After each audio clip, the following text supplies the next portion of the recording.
పెంచాలి మెనూ ఛార్జీలను పెంచాలి పెంచాలి పెంచాలి మెనూ ఛార్జీలను పెంచాలి ఇవ్వాలి ఇవ్వాలి ఉచిత గ్యాస్లను ఇవ్వాలి ఇవ్వాలి ఇవ్వాలి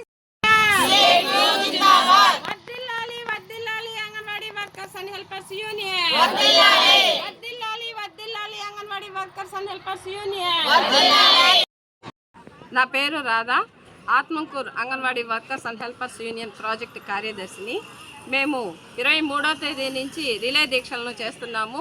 మొదటి రోజు అంగన్వాడీ కార్యకర్తలు ఆత్మకూరులోని ఐసిడిఎస్ కార్యాలయం ఎదుట జిల్లా కమిటీ ఇచ్చిన పిలుపులో భాగంగా నిరసన రిలే దీక్షలను ప్రారంభించాము. ఆ రోజు అంగన్వాడీ కార్యకర్తలందరూ వచ్చి ఇక్కడ పాల్గొని మా సమస్యల మీద మేము రిలే దీక్షలను చేశాము. రెండవ రోజు హెల్పర్లతో కార్యాలయం ఎదుట రిలే దీక్షలను ప్రారంభించాము. ఈరోజు ఈ హెల్పర్లందరూ కూర్చొని సాయంత్రం 5 గంటల దాకా ఈ కార్యక్రమాన్ని నిర్వహిస్తాము. రేపు అంగన్వాడీ కార్యకర్తలందరూ నెల్లూరులోని పీడీ ఆఫీసులో జరిగే రిలే దీక్షలకు హాజరవుతాము. తర్వాత 26వ తేదీ హెల్పర్లందరూ నెల్లూరు పీడీ కార్యాలయంలో జరిగే రిలే దీక్షలకు హాజరవుతాము. 27న కలెక్టరేట్ వద్ద జరిగే ధర్నా కార్యక్రమంలో పాల్గొంటాము.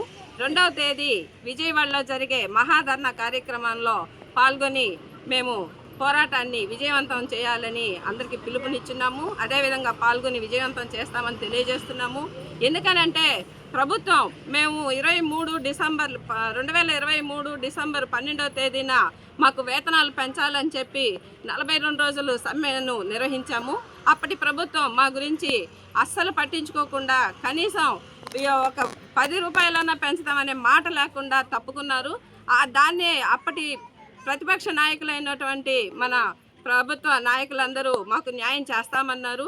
ఇప్పుడు ప్రభుత్వంలోకి వచ్చి కూడా వాళ్ళు మాకు న్యాయం మాట ఉండించి మా గురించి పట్టించుకోవడం లేదు. బడ్జెట్ సమావేశాలు అన్ని సమావేశాలు జరుగుతున్నాయి, కానీ మా కనీస వేతనం గురించి మాత్రం పట్టించుకోవడం లేదు. కాబట్టి ఈసారన్నా మా గురించి ఆలోచించి మాకు న్యాయం చేస్తారని ప్రభుత్వాన్ని కోరుకుంటున్నాం.